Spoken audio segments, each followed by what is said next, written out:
నిజామాబాద్ జిల్లాలో ఆర్టీసీ సమ్మె సైరన్ మోగింది. ప్రభుత్వంలో విలీనం, వేతన సవరణ లక్ష్యంగా జిల్లా వ్యాప్తంగా దాదాపు 2800 మంది కార్మికులు సమరానికి సై అంటూ సమ్మెలో చేరారు.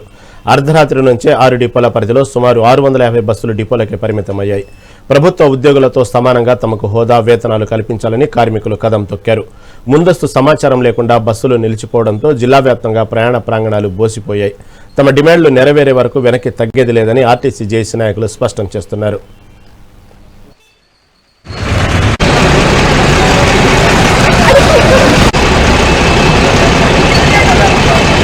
ఎందుకు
సమస్యలు తీరే వరకు